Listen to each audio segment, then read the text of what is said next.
Shalom saudara seiman, perkenalkan nama saya Dani Gabriel Puarno.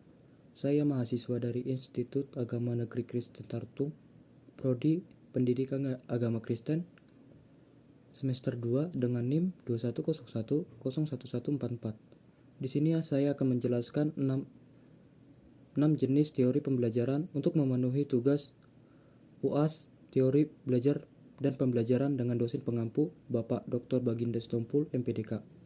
Berikut saya akan mempresentasikan 6 jenis teori belajar dan pembelajaran tersebut. Selamat mendengarkan. Teori pertama ialah teori belajar behavioristik. Teori behavioristik merupakan proses perubahan tingkah laku sebagai akibat adanya interaksi antara stimulus dengan respon yang mempunyai dan ataupun menyebabkan seorang siswa mempunyai sebuah pengalaman baru. Aplikasinya dalam pembelajaran ialah guru memiliki kemampuan dalam mengelola hubungan stimulus respon dalam situasi pembelajaran sehingga hasil belajar akan beroptimal. Tokoh-tokoh dalam teori behavioristik. Yang pertama, menurut Ivan Pavlov, yaitu ia berpendapat bahwa tingkah laku manusia itu dapat diubah, baik dari buruk menjadi baik maupun dari baik menjadi buruk. Teori ini berdasarkan atas model pergantian stimulus satu ke stimulus lainnya. Respon atas suatu situasi cenderung dapat diulang bila mana individu menghadapi situasi yang sama. Inilah yang disebut dengan asosiasi. Yang kedua, menurut Edwin Guthrie, 3 metode pengubahan tingkah laku yang dikemukakan. Yang pertama, metode respon bertentangan. Yang pertama, metode respon atau bertentangan. Menurut Edwin Guthrie, 3 metode pengubahan tingkah laku yaitu sebagai berikut. Yang pertama, metode respon bertentangan. Yang kedua, metode membosankan. Yang ketiga, metode mengubah lingkungan. Dan yang terakhir, contohnya adalah jika anak bosan belajar, maka ubahlah lingkungan belajarnya dengan suasana yang lebih menyenangkan dan lebih nyaman, sehingga dia akan menjadi aktif belajar. Kesimpulan teori belajar dari para ahli adalah teori belajar behavioristik merupakan suatu teori pembelajaran yang lebih menekankan pada guru sebagai tokoh aktif yang berperan penting pada perubahan tingkah laku peserta didiknya. Teori ini bersifat pendekatan yang berupa perubahan tingkah laku dan hasilnya dapat dilihat dari perubahan tingkah laku individu tersebut, seperti pikiran, karakter, tingkah laku, dan gejala-gejala yang ditimbulkan dalam pembelajaran tersebut. Dan perubahan tersebut tidak berasal dari internal, namun berasal dari stimulus. Kelebihan dan kekurangan pada teori behavioristik. Yang pertama, kelebihan teori behavioristik yaitu sangat cocok untuk memperoleh praktek dan pembiasaan yang mengandung unsur-unsur seperti kecepatan, spontanitas, kelenturan, refleks, daya tahan, dan sebagainya. Seperti contohnya, percakapan bahasa asing, mengetik, menari, menggunakan komputer, berenang, berolahraga, dan lain-lain. Yang kedua, cocok diterapkan untuk melatih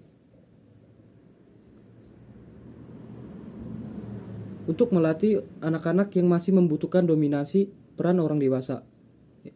Suka mengulangi dan harus dibiasakan.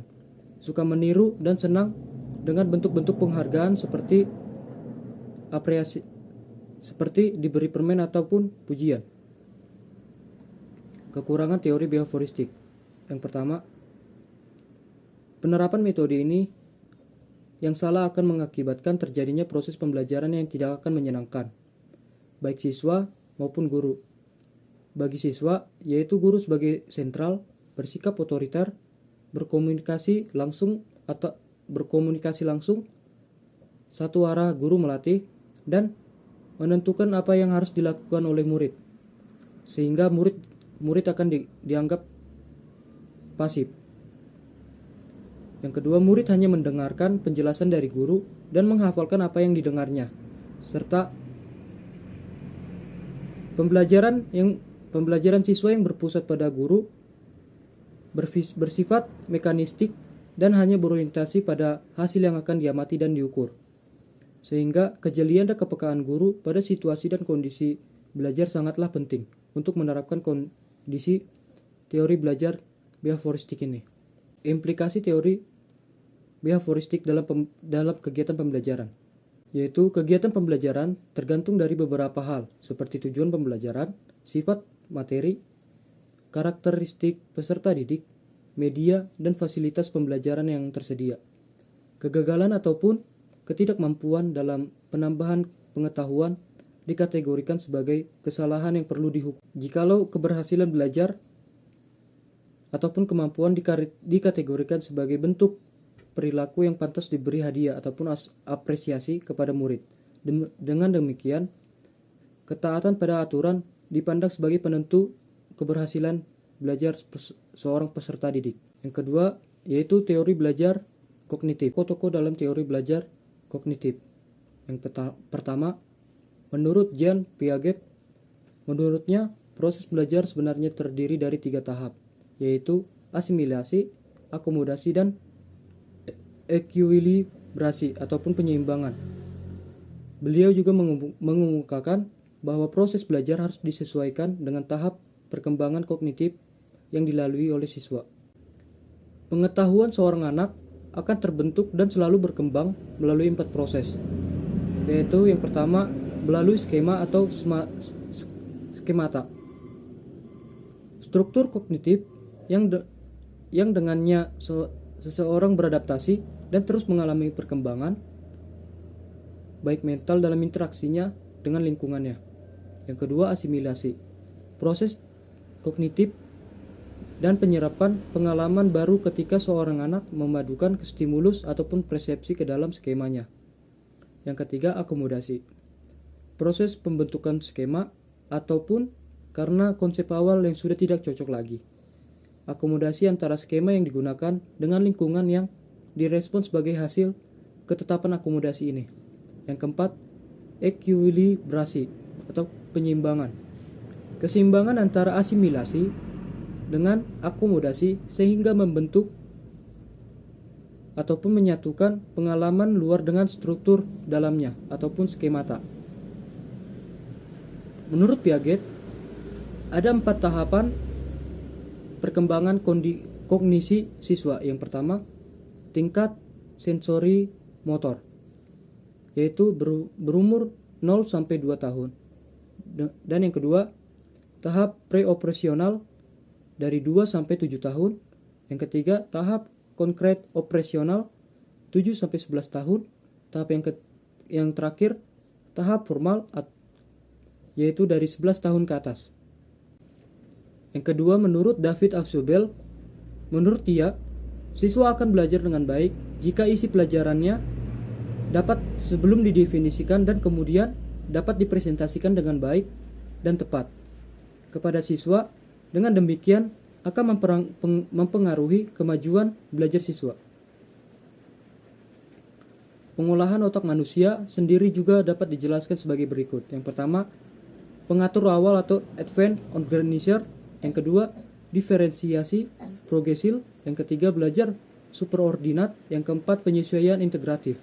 Kelebihan dan kekurangan teori belajar kognitif. Yang kelebihannya, pembelajaran berdasarkan kemampuan struktur kognitif siswa sehingga kemampuan siswa tidak terlalu dipaksakan. Hal demikian sebagai wujud penghargaan bahwa masing-masing siswa memiliki potensi yang berbeda-beda sehingga pendekatan belajar pun harusnya berbeda-beda. Yang kedua, pembelajaran berpusat pada siswa atau student center yang mengakibatkan dinaminasi kelas menjadi tinggi sehingga tidak menimbulkan pembelajaran yang akan membosankan bagi peserta didik tersebut. Kekurangan pada teori belajar kognitif, yaitu bentuk pendisiplinan yang tidak diambil dari proses stimulus respon, berakibat pada melemahnya disiplin peserta didik. Yang kedua, strategi pembelajaran yang aktif yang dilakukan oleh guru yang tidak mengenal manajemen kelas dengan baik akan menimbulkan waktu yang sia-sia dalam proses pembelajaran di dalam kelas itu. Implikasi teori belajar kognitif dalam pembelajaran. Yang pertama, peserta didik bukan sebagai orang dewasa yang mudah dalam proses berpikirnya. Yang kedua, anak usia prasekolah dan awal sekolah dasar akan dapat belajar dengan baik, terutama jika menggunakan benda-benda yang konkret. Yang ketiga, keterlibatan peserta didik secara aktif dalam belajar amat. Yang keempat, dipentingkan karena hanya dengan mengaktifkan peserta didik, maka proses asimilasi dan akomodasi, pengetahuan dan pengalaman dapat terjadi dengan baik. Teori yang ketiga yaitu teori belajar konstruktivisme. Teori belajar konstruktivisme lebih memahami belajar sebagai kegiatan manusia yang membangun ataupun menciptakan pengetahuan dengan memberi makna pada pengetahuannya sendiri sesuai dengan pengalamannya. Teori belajar konstruktivisme secara umum dapat didefinisikan menjadi sebagai experimental learning yang merupakan adaptasi kemanusiaan berdasarkan pengalaman konkret di lapangan, di laboratorium, berdiskusi dengan teman, dan dikembangkan menjadi pengetahuan, konsep, serta ide baru. Peserta didik sebagai subjek pembelajaran yang harus aktif mengembangkan pengetahuan mereka sebagai bentuk tanggung jawab sebagai pembelajar. Ciri-ciri teori belajar ini yaitu pengetahuan dibangun berdasarkan pengalaman ataupun pengetahuan yang sebelumnya ada. Yang kedua, belajar adalah penafsiran personal tentang duniawi. Yang ketiga, belajar merupakan proses yang aktif di mana makna dikembangkan berdasarkan pengalaman. Yang keempat, pengetahuan tumbuh karena adanya perundingan atau negosiasi, maka melalui berbagai informasi ataupun menyepakati suatu pandangan dalam berinteraksi ataupun bekerja sama dengan orang lain. Yang terakhir, belajar harus disituasikan dalam latar ataupun setting yang realistik. Penilaian harus terintegrasi dengan tugas dan bukan merupakan kegiatan yang terpisah. Tokoh-tokoh yang berkaitan dengan teori belajar konstruktivisme. Yang pertama, Jean Piaget.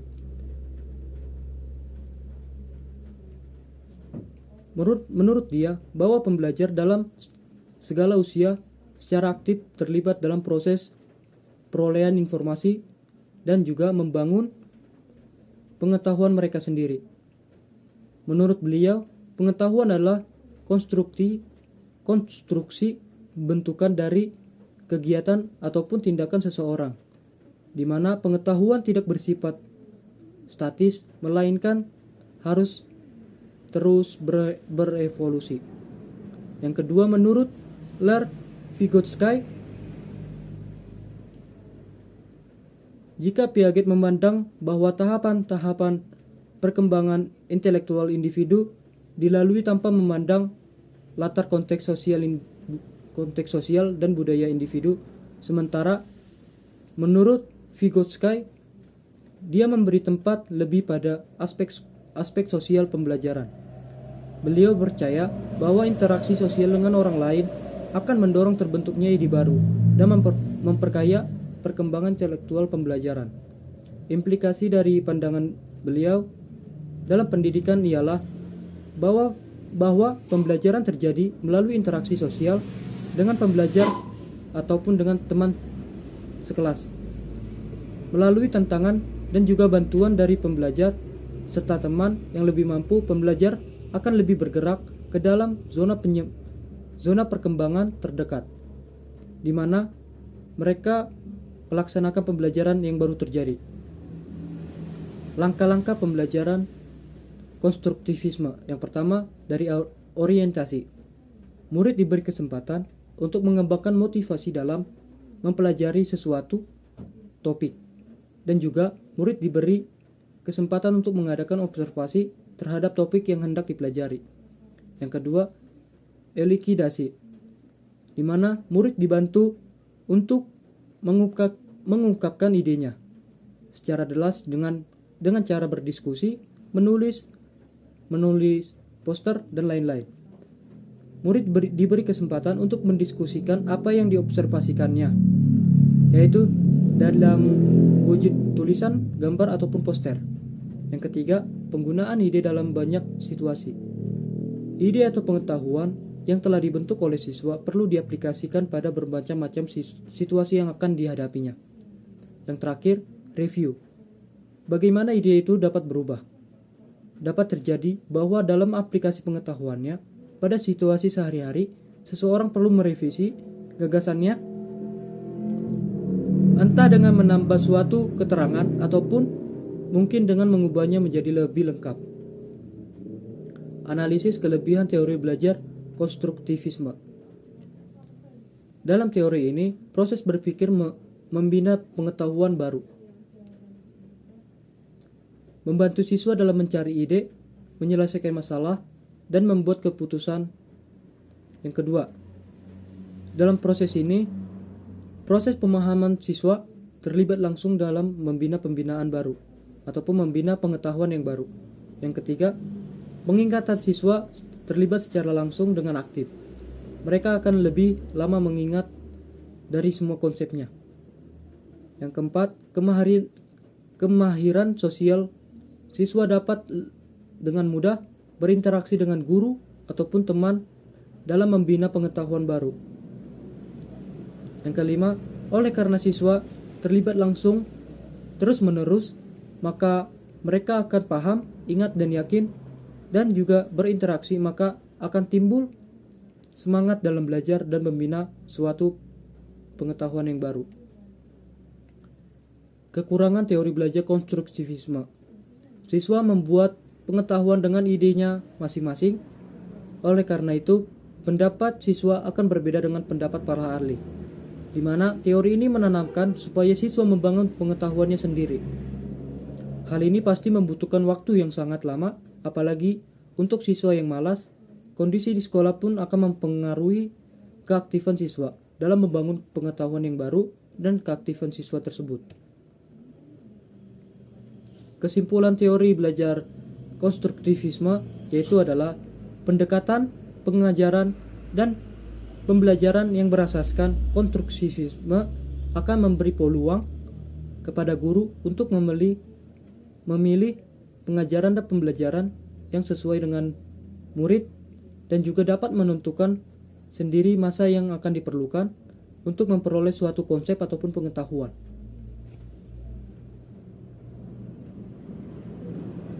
Teori yang keempat yaitu teori belajar humanistik. Tokoh-tokoh dalam teori belajar humanistik yaitu yang pertama menurut Kolb. Menurutnya, sistem belajar itu terjadi secara berkesinambungan dan berlangsung tanpa disadari. Tahapan belajar siswa menjadi 4 tahap. Yang pertama, tahap pengalaman konkret. Yang kedua, pengalaman aktif dan interaktif. Yang ketiga, konseptualisasi. Yang keempat, eksperimentasi aktif. Menurut Honey dan juga Mufrod, penggolongan siswa dibagi menjadi 4 macam tipe. Yang pertama, tipe siswa bercirikan mereka yang suka melibatkan diri pada pengalaman-pengalaman baru. Yang kedua, tipe siswa reflektor yaitu tipe yang sangat cenderung dan juga sangat berhati-hati dalam mengambil langkah. Yang ketiga, tipe siswa teoritis biasanya sangat kritis tentang menganalisis dan tidak menyukai pendapat ataupun penilaian yang bersifat subjektif. Yang keempat, tipe siswa pragmatik yang biasanya menaruh perhatian besar pada aspek-aspek praktis dari segala hal. Menurut Habermas, bahwa belajar sangat dipengaruhi oleh interaksi baik dari lingkungan maupun dari sesamanya. Menurut Habermas mengelompokkan tipe belajar menjadi 3 bagian. Yang pertama, belajar teknis, di mana siswa belajar bagaimana berinteraksi dengan alam sekelilingnya.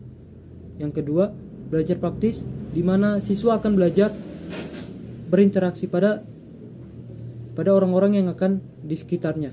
Yang ketiga, belajar emansipatoris, yaitu siswa berusaha mencapai pemahaman dan kesadaran yang sebaik mungkin tentang perubahan kultural dari suatu lingkungan. Kelebihan dan kekurangan teori belajar humanistik. Yang pertama, pada kelebihan, teori ini sangat cocok untuk diterapkan materi pembelajaran yang bersifat pembentukan kepribadian, hati nurani, perubahan sikap, dan analisis terhadap fenomena sosial. Yang kedua, indikator keberhasilan aplikasi ini ialah siswa merasa senang, bergairah, berinisiatif dalam belajar, aktif, dan juga terjadi perubahan pola pikir, perilaku, serta sikap atas kemauannya sendiri. Dan yang terakhir, siswa diharapkan menjadi manusia yang bebas, tidak terikat oleh pendapat orang lain, mengatur pribadinya sendiri secara bertanggung jawab tanpa mengurangi hak-hak ataupun melanggar orang lain. Kekurangan dalam teori belajar humanistik yaitu siswa yang tidak mau memahami potensi dirinya akan ketinggalan dalam proses belajar. Terima kasih.